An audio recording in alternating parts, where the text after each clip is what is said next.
ఈ మధ్యకాలంలో మీరు సినిమా ప్రెస్ మీట్లు గమనించుంటారు. మనకి వేరే రాష్ట్రాల నుంచి వచ్చిన హీరోలను పట్టుకొని మీరు హీరో మెటీరియల్ కాదు అని చెప్పడం, ఒక హీరోని పట్టుకొని ఉమ్నైజరా అని అడగడం, అంటే వాళ్ళ మనోభావాలు, వాళ్ళ ఆత్మస్థైర్యం, వాళ్ళ ధైర్యం అన్నీ దెబ్బతినేలాగా జర్నలిస్టు ప్రెస్ మీట్లో క్వశ్చన్స్ అడగడం మీ దాకా వచ్చుంటాయి అనుకుంటున్నాను. వచ్చింది వచ్చింది. మీరు చూసిన సినీ జర్నలిజం ఎలా ఉండేది, ఇప్పటి సినీ జర్నలిజం ఎలా ఉంది? మేము అప్పుడు 75, 85, 95 సార్. అప్పుడు దాకా ఏంటంటే ఎల్లో జర్నలిజం ఉండేది సార్. ఎల్లో జర్నలిజం ఏంటంటే కొన్ని బుక్స్ దీనికోసం ప్రింట్ అయ్యేది. అది ఎక్కడ ప్రింట్ అవుతాయో తెలియదు, మార్కెట్లో ఉంటాయి. సెక్షువల్ స్కాండల్స్, ప్రొడ్యూసర్కి డైరెక్టర్కి ఏదో గొడవ, తర్వాత హీరో హీరోయిన్కి ఏదో పెళ్ళి అయిపోయిందని, లేకపోతే ఏదో ఇట్లాంటివన్నీ వచ్చేది. అది దానికి ఒక మార్కెట్ ఉండేది. అది కొనుక్కునేవారు చాలామంది. అది నిజం అనుకొని మళ్ళా సార్ ఆ ఫొటోస్ కూడా ఏంటంటే తలకాయ కట్ చేసి పెట్టడం. ఇప్పుడు కొన్ని హీరోయిన్స్ నేకెడ్గా ఉండేలాగా ఓకే, హెడ్ని కట్ చేసి, అది బాగా తెలిసేది హెడ్ కట్ చేసి పెట్టారని. అంటే మీ తరం కూడా చాలా ఇబ్బందులు పడ్డారు. అప్పుడు అన్నీ ఉండేది సార్. బట్ అది ఒక గ్రూప్ వేరే. బట్ గుడ్ జర్నలిస్ట్ వేరే దేర్. మంచి మేము జర్నలిస్ట్ అంతా మేము రెస్పెక్ట్ ఇచ్చాము సార్. మేము సార్ జర్నలిస్ట్ వస్తున్నారంటే లేచి నిలబడి కూర్చోమని చెప్పి వాళ్ళకి భోజనాలు పెట్టి మాట్లాడి చేసాం. అంటే మంచి జర్నలిస్టులు ఉండేవారు. తర్వాత ఏమైంది, ఇలాంటి వాళ్ళు చేయడంతో ఏమైందంటే వాళ్ళ మీద కూడా అదే ముద్రపోయింది. అంటే ఇప్పుడు మీరు అన్న టాపిక్లో హీరోయిజం గురించి, పర్ఫార్మెన్స్ గురించి అది వేరే, ప్రైవేట్ మ్యాటర్స్కి పోవడం, పర్సనల్ మ్యాటర్స్కి పోవడం ఇది వేరే. ఇప్పుడు ఒక దీంట్లో సరిగా యాక్ట్ చేయలేదంటే అడగడం తప్పులేదు. ఏంటి సార్ మీరు మంచి యాక్టర్ కదా, మీరు ఎందుకు దీంట్లో సరిగా చేయలేదు, తప్పులేదు. బట్ వేరే ఎఫ్ఐఆర్ గురించి అడగడం, నిజమా కాదా తెలుసుకోకపోవడం, చెప్పడం, ఒకసారి అలా అనేసిన తర్వాత నేను అలా అనుకోలేదు సార్ ఇదా, అది తప్పది. Journalism is a profession sir. దాన్ని జాగ్రత్తగా కాపాడుకోవాలి, కరెక్ట్ క్వశ్చన్స్ అడగాలి. మీకు ప్రూఫ్ ఉందా చూపించండి, అడగండి. ప్రూఫ్ లేకుండా అలా అన్నారు, ఇలా ఊహించుకున్నాం. ఇప్పుడు ఒక హీరో హీరోయిన్ ఉన్నారు సార్, వాళ్ళు క్లోజ్గా మాట్లాడుతున్నారంటే వెంటనే మనం వాళ్ళు ఇద్దరు లవ్లో ఉన్నారు, ఎఫ్ఐఆర్లో ఉన్నారు అనుకోకూడదు.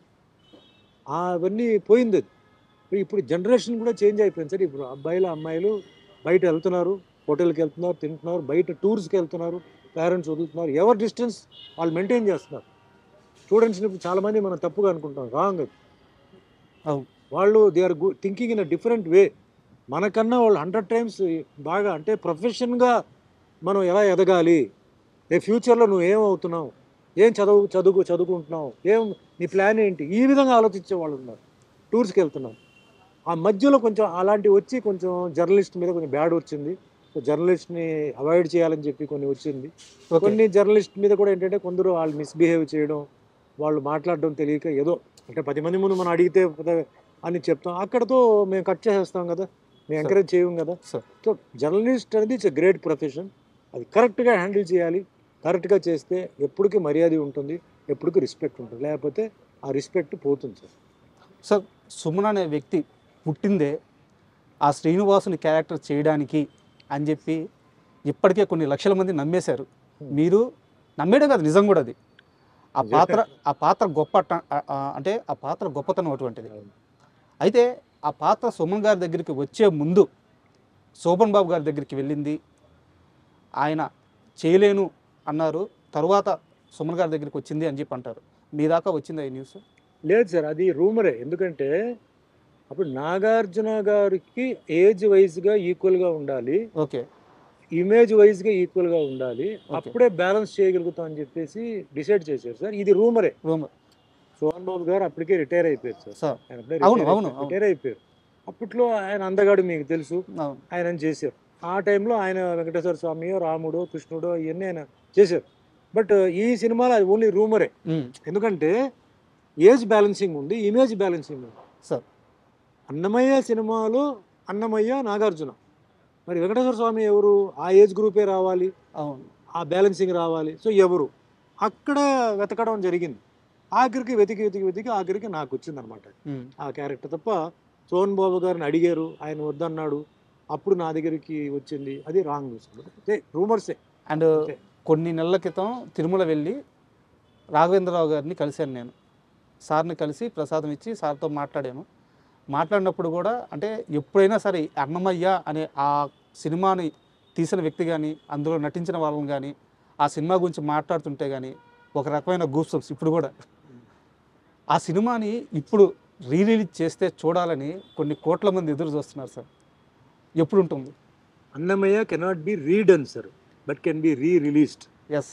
ఎందుకంటే అన్నమయ్య చేసినప్పుడు ప్రతి ఒక్కరు దాంట్లో ఒక గుడికి వెళ్తే మాల వేసుకొని ఎలా ఉంటారో ఆ విధంగా అందరూ ఉన్నారు సార్. భయం భక్తితో ఉన్నారు, అందరూ చాలా నిష్టగా చేశారు. నేను ఒకడనే కాదు, అందరూ. డైరెక్టర్ రాఘవేంద్ర గారు అయితే హ్యాట్స్ ఆఫ్. ఆయన ఎర్లీ మార్నింగ్ లేవడం రావడం, ఆ ఒక డిగ్నిటీ మెయింటైన్ చేయడం. Annamayya cannot be remade sir, it can be only retelecasted. అదే సార్. ఇప్పుడు అది డిజిటల్గా మళ్ళీ కరెక్షన్స్ చేసి మళ్ళీ అది చేయాలి. ఆ రాఘవేంద్ర గారే చెయ్యాలి, ఆయన చేతిలో ఉంది. అది రావాలి, మళ్ళీ ఒక రౌండ్ అది తిరగాలి అనేది నా కోరిక. అంటే మీ నోటి ద్వారా వస్తే చాలా ఈజీగా పని అయిపోద్ది. వెంకటేశ్వర స్వామి గారికి మనం మెసేజ్ పెట్టాలి.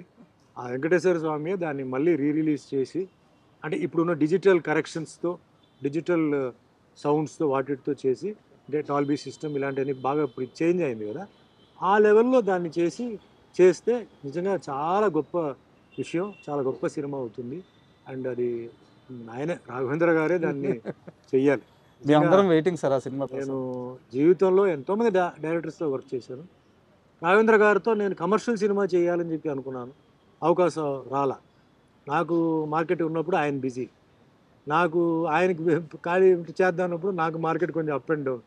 ఆయనంతా ఒక సిస్టమ్ నీకు వదిలేసాను, తర్వాత చూద్దాను. కానీ భగవంతుడు ఏం చేశాడు, అద్భుతం. అదంతా వద్దురా నీకు, అంతకన్నా బెటర్ ఇస్తాను నేను రాఘవేంద్రరావుతో, ఉండని చెప్పి ఇది ఆయన చేతులతో నన్ను చేశారు.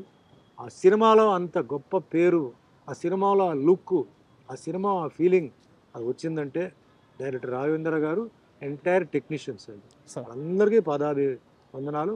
అలాగే అవకాశం ఇచ్చిన నాగార్జున గారికి, మోహన్ బాబు గారికి, అందరికీ నేను వందనాలు నేను చేస్తాను సార్. ఇందాక శోభన్ బాబు గారి ప్రస్తావన వచ్చింది కాబట్టి ఒక క్వశ్చన్ సార్. శోభన్ బాబు గారు ఇన్వెస్ట్మెంట్స్ విషయంలో ఇండస్ట్రీలో చాలామందికి ఒక మార్గనిర్దేశం చేశారు. ఆయన మాట విని లైఫ్లో బాగా సెటిల్ అయిన వాళ్ళు చాలామంది ఉన్నారు అని చెప్తారనమాట. మీరు మీ లైఫ్లో ఇన్వెస్ట్మెంట్స్ ఎలా చేశారు? ఈరోజు మీ ఫైనాన్షియల్ పొజిషన్ ఎలా ఉంది? నేను అప్పట్లో నాకు అంత సీరియస్గా నేను అంటే ఈ మల్టిప్లికేషన్ తర్వాత ఇవన్నీ నేను చేయలే సార్. సో నేను మీకు చెప్పాను కూడా, నేను డబ్బు విషయంలో ఏంటంటే ఇండస్ట్రీలో ఉండాలి తప్ప డిమాండ్, సినిమా ఆపేయడం, లేకపోతే అది చేయడం ఇది చేయడం అవన్నీ నేను చేయలే. కొన్ని లాస్ట్ మినిట్లో కొన్ని ప్రొడ్యూసర్స్ నాకు ఇవ్వలేదు, అది పోలేదు. సో ఫైనాన్షియల్గా చెప్పాలంటే నేను పెద్ద సౌండ్ నేను చెప్పను, ఐఎమ్ జస్ట్ ఓకే. అసెట్స్ అనేది ఉన్నాయి, అక్కడక్కడ నాకు అసెట్స్ ఉన్నాయి. సో అంత ఫైనాన్షియల్గా ఎవరితోనో కంపేర్ చేయాలి, లేకపోతే ఆ విధంగా మనం ఒక ఇది ఉందని చెప్పి మట్టుకి నేను చెప్పను. బట్ శోభన్ బాబు గారు ఆయన అడ్వైస్ ఇచ్చారు, బట్ ఆయన ఇచ్చిన అడ్వైస్ అందరికీ అది కుదరలే. ఎందుకంటే నాకు చేశాను దోషి నిర్దోషి సినిమాలో సో చెప్పినాడు కూర్చో. ఆయన డాటర్ మా మదర్ స్టూడెంట్, ఓకే, మృదుల అని చెప్పి మా మదర్ స్టూడెంట్. సార్. సో దోషి నిర్దోషి సినిమాలో నాకు ఫస్ట్ పరిచయం అయినప్పుడు ఆయనకి ఎల్ఐసి పాలసీస్ అన్ని బాగా చేసేవారు అన్నమాట. సార్ అప్పట్లో అదే ఇన్వెస్ట్మెంట్, అదే బాండ్స్ ఇవన్నీ అలా అది అన్నీ ఆయనకి చెప్పేవారు. బట్ సేమ్ టైం శోభన్ బాబు గారు ఆయన లైఫ్ స్టైల్ కూడా వేరే అండి. ఆయన అన్ని branded shirts, branded shoes, branded glass, perfumes, ఇవన్నీ చాలా క్లాస్, చీప్ ఇది ఉండదు ఆయనకి. అప్పట్లో కారు కూడా ఏంటంటే ఆయన మంచి మాడిఫైడ్ కారు ఇలాంటివన్నీ ఆయనకి ఇది అంటే ఆ షోక్ ఉండేది అనమాట. ఆయన కూడా చెప్పేవారు లైఫ్లో ఇంత సేవ్ చేయాలి, ఇంత మనం ఏంటంటే స్పెండ్ చేయాలి. ఆ స్పెండింగ్ ఎవరంటే వేరే వాళ్ళ మీద కాదు, మన మీదే చేయాలి. మనం మంచి ఆర్టిస్ట్ కాబట్టి మంచి బట్టలు, మంచి బయటికి వెళ్ళినప్పుడు మనం సినిమా షూటింగ్ బట్టలు వేరే, మన స్టైల్ ఇలా అలా ఉండాలి అని చెప్పేవారు. పర్ఫ్యూమ్స్ అన్నీ ఆయన దగ్గర బాగా నాకు చెప్పేవాడు. ఆయన పర్ఫ్యూమ్స్ ఏమేమి పర్ఫ్యూమ్స్, గ్లాసెస్ ఎస్పెషలీ ఆయన గ్లాసెస్ పిచ్చి బాగా ఉండేది. సో అట్లా ఆ లైఫ్ కూడా ఎంజాయ్ చేశాను, ఈ లైఫ్ కూడా ఎంజాయ్ చేశానండి. ఆ బ్యాలెన్స్ కూడా పర్ఫెక్ట్ లైఫ్. పర్ఫెక్ట్ లైఫ్ ఎక్కడ చెప్తున్నానంటే ఫ్యామిలీని ఆయన ఎప్పుడు సినిమా ఫీల్డ్కి తీసుకురాలి సార్. ఫ్యామిలీగానే ఉండేది. ఆయన మట్టుకు వచ్చి సినిమాకి వచ్చేసి మళ్ళీ వెళ్ళిపోయేవాడు. శోభన్ బాబు ఫ్యామిలీని ఎక్కడన్నా మీరు సినిమాలు చూసారా? లేదు సార్, ఉండదు. ఫ్యామిలీ. మొన్న రీసెంట్గా ఆయన మనవడు డాక్టర్ అయ్యి బయటకు వచ్చాడు. లేకపోతే ఫ్యామిలీ ఎప్పుడు బయటకు రా, కొడుకు కానీ కూతురు కానీ ఎవరు రాలేదు. హీరో సుమన్ గారు కూడా ఈ విషయంలో శోభన్ బాబు గారిని ఫాలో అవుతున్నారు 100% సార్. ఫ్యామిలీగానే ఉంటుంది, పని అంటే ఓకే. పని అంటే ప్రోగ్రాము, ఫంక్షన్, గింక్షన్. ఎందుకంటే ఆ ఫ్యామిలీ లైఫ్ అనేది డిస్టర్బ్ అవ్వకూడదు. అండ్ సుమన్ గారిని ఇంటర్వ్యూ చేసేటప్పుడు ఇద్దరు వ్యక్తుల పేర్లు తీయకుండా ఆ ఇంటర్వ్యూ గాని ముగిస్తే అది చాలా పెద్ద పాపం అవుతుంది. ఒకరు డైరెక్టర్ శరత్ గారు అండ్ ఇంకొకరు కృష్ణంరాజు గారు. అంటే వీళ్ళిద్దరితో మీ జర్నీ చాలా చాలా పెద్దది. కృష్ణంరాజు గారితో కలిసి చాలా సినిమాల్లో యాక్ట్ చేశారు మీరు. అండ్ ఆయనతో అసోసియేషన్ ఎలా ఉండేది? అండ్ దానితో పాటు ఈరోజు ఆయన కొడుకే ఇంకా అదేలే. ప్రభాస్ గారు ఈరోజు ఇండియా మొత్తం గర్వించే స్థాయిలో ఉన్నారు. అప్పట్లో ప్రభాస్ గారి గురించి మీకు ఆయన ఏమన్నా చెప్పేవారా? లేదండి. యాక్చువల్లీ కృష్ణరాజు గారు నాకు 'రారాజు' సినిమా నాకు ఫస్ట్ అండి. సార్ 'రారాజులో' నేను గెస్ట్ రోల్ చేశాను. పోలీస్ ఆఫీసర్ రోల్ చేశాను. సార్ సినిమా షూటింగ్ అయిపోయింది. సినిమా షూటింగ్‌లో అందరికీ తెలుసండి. కృష్ణరాజు గారు బిహేవియర్ ఏంటంటే, ఆయన షూటింగ్‌కి అరగంట లేట్ వస్తాడు. ఓకే లేట్ వచ్చిన తర్వాత అందరూ తిన్నారా లేదా కనుక్కుంటాడు. ఓకే తినేసిన తర్వాత మళ్ళీ తినండి అని చెప్పి ఏదో ఎక్స్ట్రా తెప్పిస్తాడు. షూటింగ్ 10:30కి మొదలవుతుంది. 12 గంటలకి బ్రేక్. అందరూ బాగా భోజనం చేయండి అంటాడు. మళ్ళీ తినండి అంటాడు. మళ్ళీ సాయంత్రం మెల్లిగా 3:30కి స్టార్ట్ చేసి 5:30కి ప్యాకప్ చేసేస్తాడు. లైఫ్ని ఎంజాయ్ చేస్తాడు. ఆ టైపు మెంటాలిటీ. నాతో బాగా క్లోజ్ అయిపోయి ఆయన చెన్నై, ఆయన హౌస్లో ఆయన ఫస్ట్ వైఫ్ ఉండేవారు. నువ్వు రా అని చెప్పి చెన్నైలో వెళ్తే ఆయనకి కారు పిచ్చి అప్పుడు, సార్ ఫారిన్ కార్స్ పిచ్చి. సార్ సో నా ఈ కారు నీకేం కారు ఉంది అది ఇది. తర్వాత మంచి ఫుడ్, మంచి నాన్ వెజిటేరియన్ ఫుడ్. అంటే అయితే ఇప్పుడు డార్లింగ్ ఉండే అలవాటు అక్కడి నుంచే వచ్చింది. అది అక్కడి నుంచే వచ్చింది. ఒక ఐటమ్ ఉంటే చాలు. ఈ టేబుల్ అంటే ఈ టేబుల్ ఫుల్ ఉండాలి. అన్నీ ఉంటాయి అనమాట. నిజంగా ఆ రాజు అంటే ఆ రాజు ఫీలింగ్ అదే నాకు కంటిన్యూ చేశాను. నేను లీడర్ అనే సినిమా చేశాను, బావబావమరిది సినిమా చేశాను. తర్వాత హైదరాబాద్కి షిఫ్ట్ అయిన తర్వాత మళ్ళీ హైదరాబాద్లో కూడా నన్ను పిలిచేవారు.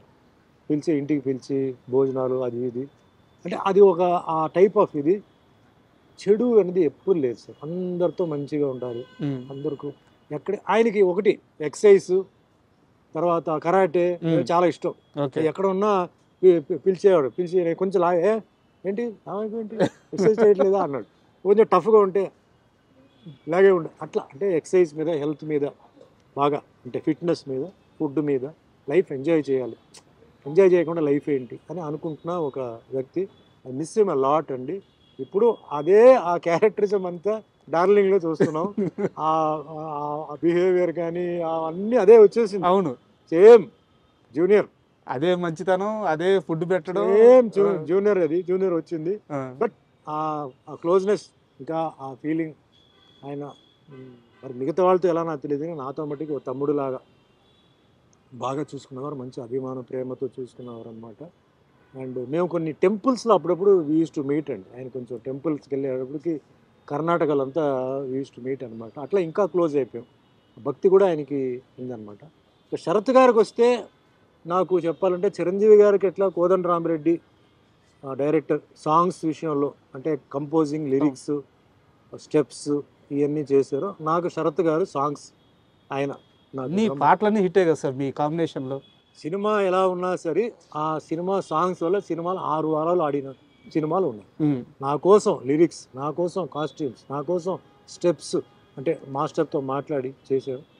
ఆయన కూడా I miss him a lot అండి. తర్వాత చాలా అంటే ఫ్రెండ్లీగా ఉంటూ వర్క్ని చాలా స్మూత్గా చేసేవారు.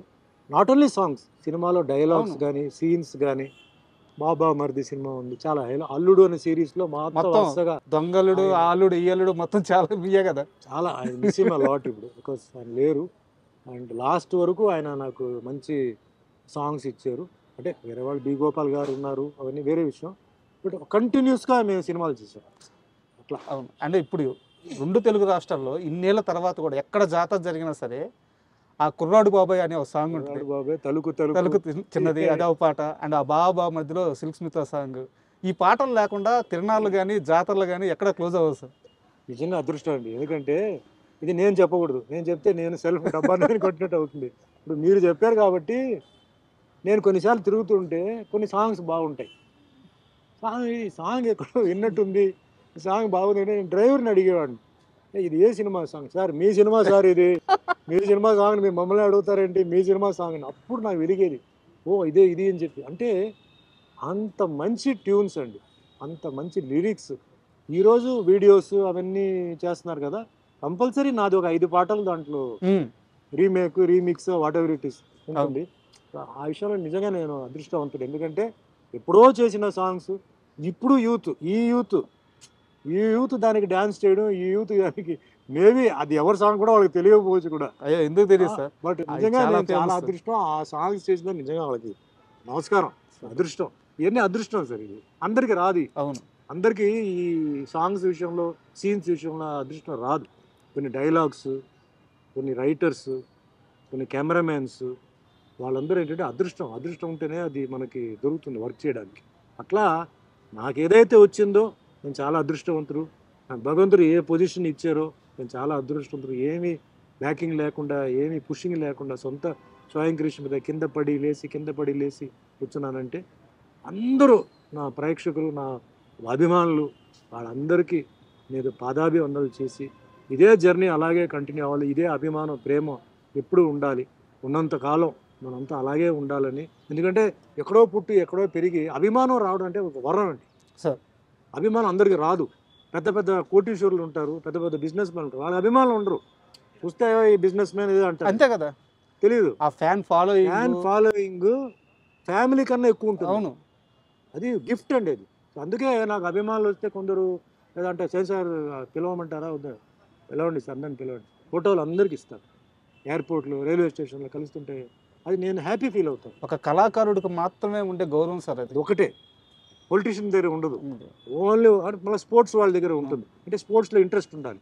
కానీ ఓవరాల్గా మ్యాగ్నెటిజం పవర్ అంటే యాక్టర్స్. అవును ఫిలిం ఫీల్డ్ టీవీ ఇలా ఉండొచ్చు. అది వరం అండి. We're all gifted. అది కోటీశ్వరుడు డబ్బులు ఇచ్చి కొనలేడు. ఏమయ్యా వచ్చి నన్ను రారు పాయా అంటారు వాళ్ళు. ఆ అభిమానం భగవంతుడు క్రియేట్ చేశాడు. ఆ అభిమానులు నేను జాగ్రత్తగా కాపాడుతున్నాను. Not only here, all over Kashmir నుంచి నాకు హిందీ సినిమాలు, డబ్బింగ్ సినిమాలు ఈరోజు వెళ్ళి నాకు ఇచ్చారు. నేను ఎక్స్పెక్ట్ చేయని ఒక గ్రేట్ విషయం. అభిమానులు అంటే నాకు చాలా ఇష్టం, గౌరవం. వచ్చి నాతో సెల్ఫీలు తీసుకుంటే నేను ఫీల్ అవ్వను, నేను చాలా హ్యాపీ ఫీల్ అవుతాను. ఎందుకంటే డిఫరెంట్ ఏజ్ గ్రూప్స్ అండి. పెద్దవాళ్ళు, teenage, middle age, old age, అందరూ. ఓల్డ్ ఏజ్ ఎందుకంటే ఈ దేవుడు సినిమాలు చేయడం వల్ల. అవును లేడీస్ ఓల్డ్ ఏజ్ అంతా, మిడిల్ ఏజ్ అంతా అన్నమయ్య, రామదాసు, సత్యనారాయణ స్వామి ఇది. అండ్ మాస్, ఈ songs, fights. So very very grateful భగవంతుడికి. ఎన్నిసార్లు నమస్కారం పెట్టినా చాలు. ముఖ్యంగా వెంకటేశ్వర స్వామి క్యారెక్టర్, రాముడు క్యారెక్టర్, సత్యనారాయణ స్వామి 3 వచ్చింది. నా జీవితం చాలు సార్. చివరిగా నా దగ్గర 2 ప్రశ్నలు మిగిలినాయి. ఒకటి చాలా సీరియస్ క్వశ్చన్ సార్. ఒకటి, మీరు ఫ్యూచర్ని ఎలా ఆలోచిస్తారో తెలుసుకునే క్వశ్చన్. నేను ఫస్ట్ రెండో క్వశ్చన్ అడుగుతాను. ఒక చిన్న హీరో తన తొలి సినిమాని అప్పుడే స్టార్ట్ చేశాడు. ఆ హీరోకి అందులో మీరు ఫాదర్గా యాక్ట్ చేశారు. సినిమా చాలా పెద్ద విజయం సాధించింది. బట్ హీరోని అందరూ అంతగా రిసీవ్ చేసుకోలేదు. బట్ అతని టాలెంట్ మాత్రం అర్థమైంది. తర్వాత ఆ హీరో ఎదిగి ఈరోజు పాన్ ఇండియాలో వెళ్ళి అక్కడ కూర్చున్నాడు. అతని పేరు అల్లు అర్జున్. అతని తొలి స్టెప్స్ గంగోత్రి మీరు చూశారు, నేను ఫాదర్ క్యారెక్టర్ చేశారు. ఆ రోజు అల్లు అర్జున్ చూసినప్పుడు ఇతను ఏ స్థాయికి వెళ్తారని మీరు ఊహించారు? ఇంత స్థాయి అనుకోలేదండి ఫ్రాంక్గా చెప్పాలంటే. డెఫినెట్లీ, ఎందుకంటే ఆయన పుషింగ్ ఉంది, బ్యాకింగ్ ఉంది. సో వాళ్ళు సినిమా చేయగలుగుతారు, వాళ్ళ దగ్గర పొజిషన్ ఉంది కాబట్టి ఆయన డెఫినెట్లీ ఇండస్ట్రీలో ఉంటాడు. చిరంజీవి గారు బ్యాకింగ్ ఉంది, అన్నీ ఉంది, కమ్యూనిటీ బ్యాకింగ్ ఉంది, అదంతా ఉంది. బట్ ఈరోజు ఈ లెవెల్కి సినిమా ఇండస్ట్రీ ఈ లెవెల్కి వెళ్తుంది అంటే ఓ పాన్ ఇండియా వెళ్తుంది, అప్పుడు ఎవరు ఊహించలా. పాన్ ఇండియా లెవెల్లో ఆ సినిమా అంత హిట్ అవుతుంది, అంత క్రేజ్ వస్తుంది అనేది కూడా నేను ఊహించలేదు. It's a matter of time అన్న, వెరీ పవర్ఫుల్ టైం ఆయనకి. ఆ టైం రావడంతో ఆయన వెళ్ళాడు. దాంట్లో నాకు ఒక చిన్న సంతోషం ఏంటంటే, నేను కదా ఫస్ట్ ఫాదర్గా చేసింది. ఇప్పుడు టీచర్లు ఉంటారు సార్, టీచర్ల దగ్గర వాళ్ళు ఏం ఆశించరు. అవును, మనం అంతా మంచి లెవెల్కి వెళ్ళిపోతే వాళ్ళు పక్కన మన వాళ్ళకి ఏం చెప్తారు తెలుసా, నా దగ్గర చదివిన కుర్రాడి, నేనే నేర్పించాను. అట్లా అల్లు అర్జున్ ఫస్ట్ నేనే ఫాదర్. అట్లా నాకు ఒక సంతోషం. సో ఆయన ఇంకా ఉన్నత స్థాయికి ఎదగాలి, భగవంతుడు ఆయనకి మంచి పొజిషన్కి ఇవ్వాలి. అండ్ ఇంకా ఆర్టిస్ట్గా ఇంకా మంచి ఆయన డిస్కవరీస్ చేసుకొని వెరైటీ హాలీవుడ్ ఏంటి బాలీవుడ్ లెవెల్ కూడా ఆయన వెళ్ళాలి. బాలీవుడ్, హాలీవుడ్ అన్నీ చేయాలని మనస్ఫూర్తిగా. ఎందుకంటే ఇది నాకు హ్యాపీ. నాకు ఈ మధ్యకాలంలో నేను రాజకీయాల జోలికి వెళ్ళట్లేదు సార్, రాజకీయ ప్రస్తావన నాకు అనవసరం. చిరంజీవి బాలకృష్ణ గారి మధ్య ఒక ఇష్యూ జరిగింది. చిరంజీవిని పొగిడితే బాలకృష్ణ తట్టుకోలేడు, లేకుంటే వాళ్ళిద్దరికీ పడదు పైకి మాత్రం అలా మంచిగా ఉంటారు కానీ వాళ్ళిద్దరి మధ్య కొన్ని దశాబ్దాలుగా ఆ పోటీ క్లాషు అవన్నీ నడుస్తున్నాయని మొన్న గొడవతో చాలామంది వాళ్ళ ఇష్టం వచ్చినట్టు రాసేశారు. వాళ్ళిద్దరిని అతి దగ్గరగా ఎక్కువ కాలం చూసిన హీరో మీరు. వాళ్ళిద్దరి మధ్య ర్యాపో ఎలా ఉంటుంది సార్ అసలు? బాలకృష్ణ గారు జనరల్లీ కొంచెం మంచికి మంచి, చెడుకు చెడు, కొంచెం షార్ట్ టెంపర్డ్ సార్. ఎందుకు షార్ట్ టెంపర్డ్ అంటే ఒక సైడ్లో ఎమ్మెల్యే, ఒక సైడ్లో యాక్టర్, ఒక సైడ్లో ఒక బసవతార క్యాన్సర్ ఇన్స్టిట్యూట్కి చైర్మన్. ఇది అందరికీ తెలుసు. ఇది కాకుండా ఆయనకి మరి వేరే ఏమేమి బిజినెస్ లేకపోతే ఏమేమి రెస్పాన్సిబిలిటీస్ ఉన్నాయో తెలియదు. క్యారెక్టర్ ఎప్పుడు డిఫరెన్స్ ఉంటుంది సార్. సుమన్ లాగా మీరు కాదు, మీరులాగా సుమన్ కాదు కదా, సార్. వేరే ఉంటాయి. అది ఫస్ట్ మనం అర్థం చేసుకోవాలి. అవును. చిరంజీవి గారు జనరల్గా ఏంటంటే కొంచెం సాఫ్ట్, కొంచెం ఒకళ్ళు ఇరిటేషన్ వచ్చినా కంట్రోల్డ్, బయటికి ఎక్స్పోజ్ చేయరు. అది ఆ టైప్ ఆఫ్ క్యారెక్టర్. ఇక్కడ మెయిన్ ప్రాబ్లం ఎక్కడ వస్తుంటే సార్, ఈ పొలిటికల్ స్టేట్మెంట్స్, ఇలా అన్నారని లేకపోతే ఇట్లా అనేసారని. సో స్పాట్లో ఏంటంటే కొన్ని ఏదైనా ఆర్గ్యుమెంట్స్ వచ్చేటప్పుడు టక్మని నోరు జారి కొన్ని రావడం, టెంపర్మెంట్తో రావడం, ఇది సహజమే. బట్ నా లెక్కలో ఏంటంటే సార్, అది ఆ టైం వరకే.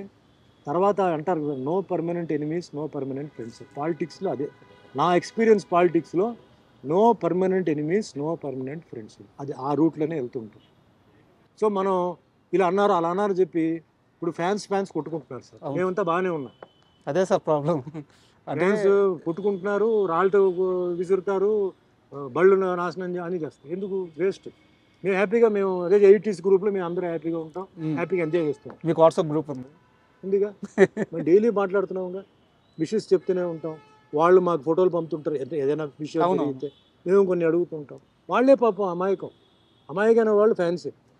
మేమంతా బాగానే ఉన్నాం. ఇప్పుడు చెప్తానండి, no permanent friends, no permanent enemies. Okay, అంతే. అండ్ ఫైనల్గా చాలా థ్యాంక్ యూ సార్. ఎందుకంటే మార్నింగ్ నుంచి మీరు షూటింగ్ చేస్తూనే ఉన్నారు. ఈ టైంలో కూడా నా కోసం మీరు ఆగి మా ఐ డ్రీమ్కి ఇంటర్వ్యూ ఇవ్వడానికి మీ టైం వెచ్చించి మీ సమయం ఇచ్చినందుకు చాలా చాలా థ్యాంక్స్. అండ్ ఫైనల్గా మీకు దీపావళి శుభాకాంక్షలు. థ్యాంక్ యూ అండి. నాకు ఏంటంటే ఇంటర్వ్యూస్ వల్ల నాకేంటంటే న్యూ జనరేషన్కి ఏదైనా నేను మెసేజ్ ఇవ్వగలుగుతానా? చాలామంది డిప్రెషన్కి వెళ్ళిపోతారు, లైఫ్ అయిపోయింది ఇంకా మనం ఏం చేయగలుగుతామని. నన్ను లైఫ్ని ఎగ్జాంపుల్గా తీసుకోండి.